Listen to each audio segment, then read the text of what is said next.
समस्या ध्यान की कमी नहीं, दिशा की कमी है। क्या आपको भी लगता है कि आपका मन किसी एक काम पर टिकता ही नहीं? आप पढ़ने बैठते हैं लेकिन कुछ ही मिनटों में मोबाइल उठा लेते हैं, काम शुरू करते हैं, फिर अचानक कोई नोटिफिकेशन आपका ध्यान भटका देता है। कभी किसी का मैसेज, कभी कोई नया वीडियो, कभी किसी और से अपनी तुलना, तो कभी भविष्य का डर। आज लगभग हर इंसान यही कहता है, मेरा फोकस नहीं बनता, मन टिकता ही नहीं, ध्यान बार बार भटक जाता है। लेकिन सच ये है कि आपका मन कमजोर नहीं हुआ है, वह सिर्फ पहले से कहीं ज्यादा दिशाहीन और उलझा हुआ हो गया है। हर पल कोई ना कोई आवाज हमारे ध्यान को खींचती रहती है। नोटिफिकेशन, मैसेज, नए विचार, दूसरों से तुलना और अनगिनत चिंताएं। धीरे धीरे मन थकता नहीं बल्कि उलझता है, और जब मन उलझता है तब हम खुद को दोष देने लगते हैं। हम सोचते हैं मुझ में अनुशासन नहीं है, मैं कभी सीरियस नहीं हो सकता। लेकिन असली समस्या आप नहीं है। समस्या यह है कि आपका ध्यान हर दिशा में बढ़ गया है। इस अध्याय में हम समझेंगे कि मन बार बार क्यों भटकता है, विचलन कैसे पैदा होता है, और बिना खुद को दोष दिए अपने ध्यान को शांति से वापस कैसे लाया जा सकता है। भाग 1। जब काम सामने था लेकिन मन कहीं और था। आज की भाग दौड़ भरी जिंदगी हमें एक गहरी सच्चाई सिखाती है। आदित्य अपने लैपटॉप के सामने बैठा था। काम बहुत जरूरी था और उसकी डेडलाइन भी पास आ चुकी थी। उसने खुद से वादा किया, बस आधे घंटे तक पूरा ध्यान लगाकर काम करूंगा। लेकिन कुछ ही मिनटों बाद उसके फोन की स्क्रीन चमकी। पहले एक मैसेज आया, फिर एक रील, फिर एक और नोटिफिकेशन। उसे पता ही नहीं चला कि आधा घंटा कब पूरे 1 घंटे में बदल गया। काम वहीं का वहीं पड़ा रहा, लेकिन उसका दिमाग पूरी तरह थक चुका था। वह खुद से पूछने लगा, मैं इतना डिस्ट्रैक्टेड क्यों हूं? लेकिन सच कुछ और था। वह न तो आलसी था और न ही लापरवाह। उसका मन सिर्फ बिना समझे सुकून और शांति खोज रहा था। आज हम में से ज्यादातर लोग आदित्य जैसे ही हैं। हम काम से नहीं भाग रहे, बल्कि अपने अंदर की बेचैनी को समझे बिना बार बार मोबाइल और दूसरी चीजों में उलझते जा रहे हैं। भाग 2। विचलन। असल में होता क्या है? विचलन का मतलब यह नहीं है कि आपका दिमाग कमजोर हो गया है। इसका मतलब केवल इतना है कि आपका मन एक ही समय में बहुत सारी चीजों पर ध्यान देने की कोशिश कर रहा है। हमारा मन एक समय में केवल एक काम के लिए बना है, लेकिन हमने उससे एक साथ कई काम करने की उम्मीद कर ली है। जब मन पर जरूरत से ज्यादा बोझ पड़ता है तब वह एक काम से दूसरे काम की ओर भागने लगता है, और हम गलती से इसे आलस समझ लेते हैं। असल में समस्या आलस नहीं बल्कि बिखरा हुआ ध्यान है। भाग 3। मन क्यों भटकता है? कारण 1, स्पष्ट लक्ष्य का अभाव। जब मन को यह साफ नहीं होता कि अभी क्या करना है, तब वह हर दिशा में भटकने लगता है। अस्पष्ट लक्ष्य हमेशा विचलन को जन्म देते हैं। कारण 2, आसान सुख की ओर आकर्षण फोकस के लिए प्रयास करना पड़ता है, लेकिन मोबाइल स्क्रॉल करने के लिए नहीं। मन स्वाभाविक रूप से उसी ओर जाता है जहां तुरंत सुख मिले और कम मेहनत करनी पड़े। यह आपकी कमजोरी नहीं है, यह आपकी इच्छा शक्ति की कमी भी नहीं है, यह केवल मन का स्वभाव है। जब हम इस स्वभाव को समझ लेते हैं तभी हम अपने मन को सही दिशा में ले जाना सीखते हैं। कारण 3, अधूरी भावनाएं। कई बार हमारा ध्यान इसलिए नहीं भटकता कि हम कमजोर हैं, बल्कि इसलिए भटकता है क्योंकि हमारे भीतर कुछ अनकही भावनाएं छिपी होती हैं। डर, चिंता, पछतावा या अपराध बोध। ये भावनाएं बार बार हमारा ध्यान अपनी ओर खींचती रहती हैं, इसलिए फोकस टूट जाता है। सच्चाई ये है कि एकाग्रता कहीं भागती नहीं, वह बस धीरे से कहती है, पहले मुझे सुन लो। जिस दिन आप अपने मन की आवाजें सुनना शुरू कर देते हैं, उसी दिन मन हल्का होने लगता है, और जब मन हल्का होता है तब फोकस भी बिना जोर लगाए धीरे धीरे वापस लौट आता है। भाग 4। सबसे बड़ा भ्रम। अक्सर हम सोचते हैं कि फोकस का मतलब है खुद पर सख्ती करना, मन को डांटना, खुद से कहना, अब तो ध्यान लगाना ही पड़ेगा। लेकिन यहीं से असली परेशानी शुरू होती है। सच ये है कि फोकस जबरदस्ती नहीं आता। मन कोई मशीन नहीं है जिसे एक बटन दबाकर चलाया जा सके। सबसे पहले मन यह महसूस करता है कि उसके आसपास सुकून है या दबाव। जब हम खुद से कहते हैं, गलती मत करना, जल्दी करो, अभी रिजल्ट चाहिए, तो मन डरने लगता है, और डरा हुआ मन कभी भी लंबे समय तक किसी एक काम पर टिक नहीं सकता।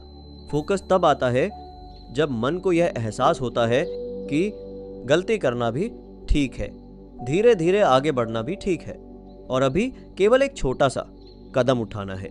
जब काम स्पष्ट होता है तो मन शांत होने लगता है और जब मन शांत होता है तब ध्यान अपने आप उसी काम पर टिक जाता है। इसलिए अगली बार अगर आपका फोकस ना बने तो खुद को दोष मत दीजिए। अपने मन को थोड़ा सा भरोसा दीजिए, थोड़ी सी सुरक्षा दीजिए और अपने अगले कदम को बिल्कुल स्पष्ट कर दीजिए। यकीन मानिए, फोकस को पकड़ना नहीं पड़ता, फोकस शांत मन की ओर खुद चलकर आता है। भाग 5, ध्यान क्या है? ध्यान को लेकर सबसे बड़ी गलतफहमी ये है कि लोग सोचते हैं ध्यान का मतलब है कि दिमाग पूरी तरह खाली हो जाए, कोई विचार न आए, चारों ओर सिर्फ सन्नाटा हो। इसी गलत उम्मीद की वजह से बहुत से लोग ध्यान की शुरुआत करने से पहले ही हार मान लेते हैं।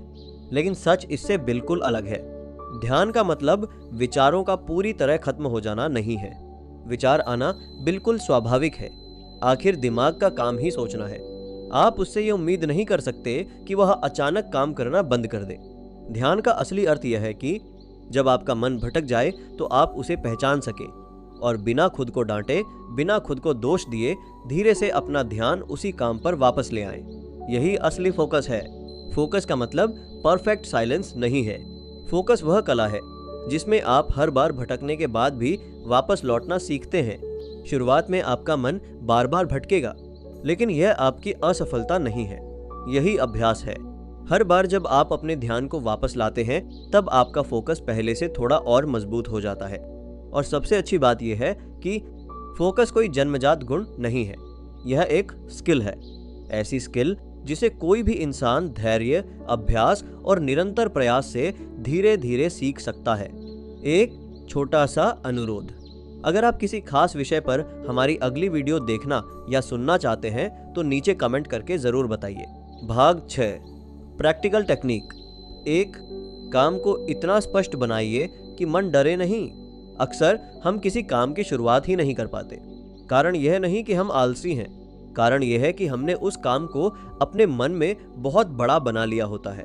हम सोचते हैं पूरा चैप्टर लिखना है, पूरा प्रोजेक्ट खत्म करना है, आज बहुत सारा काम करना है। यही सोच मन को डरा देती है।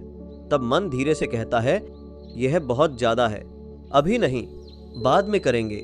लेकिन याद रखिए, मन आलसी नहीं होता, मन सिर्फ अस्पष्ट और बहुत बड़े काम से घबरा जाता है। इसलिए तरीका बदलिए।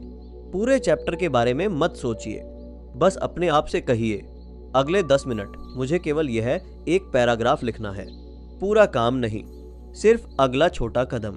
जब काम छोटा और स्पष्ट होता है तब मन को भरोसा होने लगता है, हाँ यह मैं कर सकता हूँ। और जैसे ही यह भरोसा पैदा होता है मन विरोध करना छोड़ देता है। वह भागता नहीं बल्कि उसी काम से जुड़ने लगता है। याद रखिए, काम जितना स्पष्ट होगा फोकस उतना आसान होगा। हर बड़ी सफलता एक छोटे, स्पष्ट और आसान कदम से ही शुरू होती है। भाग 7, प्रैक्टिकल टेक्निक्स। टेक्निक 2, टाइम नहीं, अटेंशन ब्लॉक्स बनाइए। 20-25 मिनट का एक अटेंशन ब्लॉक बनाइए। उस दौरान केवल एक ही काम कीजिए, ना मल्टीटास्किंग, ना बीच में मोबाइल, ना बेवजह ध्यान भटकाना। फिर कुछ मिनट आराम कीजिए। मन को भरोसा दीजिए कि मेहनत के बाद आराम मिलेगा। यही भरोसा गहरा फोकस पैदा करता है। टेक्निक 3, डिस्ट्रैक्शन को हटाइए, खुद को नहीं। जब ध्यान भटक जाए तो खुद को दोष मत दीजिए। इसके बजाय ये देखिए, मोबाइल कहाँ रखा है, नोटिफिकेशंस बंद हैं या नहीं, काम करने का वातावरण कैसा है। याद रखिए, कई बार समस्या इंसान में नहीं होती, समस्या उसके आसपास के वातावरण में होती है। जब आप अपना एनवायरनमेंट बदलते हैं तो आपका व्यवहार भी अपने आप बदलने लगता है। भाग 8, प्रैक्टिकल टेक्निक्स और निष्कर्ष। टेक्निक 4, मन भटके तो वापस लाना सीखिए। जब भी आपका ध्यान भटक जाए तो खुद को डांटने की जरूरत नहीं है, बस स्वीकार कीजिए, ठीक है मेरा ध्यान भटक गया था। फिर बिना गुस्से के, बिना निराश हुए धीरे धीरे उसी काम पर वापस लौट आइए। यही असली अभ्यास है। याद रखिए, फोकस लगातार टिके रहने से नहीं बनता, फोकस बार बार वापस लौटने की क्षमता से बनता है। टेक्निक 5, दिन में एक बार बिना किसी इनपुट के बैठिए।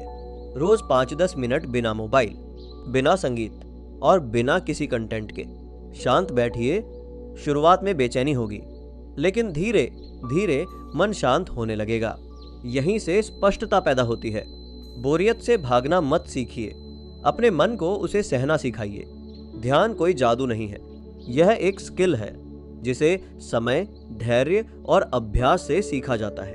अपने मन को अपना दुश्मन मत बनाइए, उसे समझिए, उसे स्वीकार कीजिए और हर बार प्यार से सही दिशा में वापस ले आइए। अंतिम संदेश, मन समस्या नहीं है, वह सिर्फ समझा जाना चाहता है। याद रखिए, फोकस का मतलब भटकना बंद करना नहीं है। फोकस का मतलब है भटकने के बाद शांत मन से, बिना खुद को दोष दिए, फिर से अपने काम पर लौटना सीखना। यही अभ्यास है, यही एकाग्रता है और यही आदत आपकी पूरी जिंदगी बदल सकती है। आपकी राय हमारे लिए महत्वपूर्ण है। अगर आप किसी ऐसे विषय पर वीडियो देखना या सुनना चाहते हैं जिस पर हम अभी तक बात नहीं कर पाए हैं, तो नीचे कमेंट करके हमें जरूर बताइए। आपका एक सुझाव हमारे अगले वीडियो का विषय बन सकता है। हम आपके हर उपयोगी सुझाव को ध्यान से पढ़ते हैं और उसी के अनुसार नए अध्याय और वीडियो बनाने का प्रयास करते हैं। अगर आपको ये वीडियो पसंद आया हो तो कृपया लाइक, शेयर और सब्सक्राइब जरूर कीजिए। हमारा चैनल नया है, आपका एक सब्सक्राइब हमें ऐसे ही ज्ञानवर्धक और प्रेरणादायक वीडियो बनाते रहने की प्रेरणा देता है। धन्यवाद। अगले अध्याय में फिर मिलेंगे। अध्याय 9 समाप्त।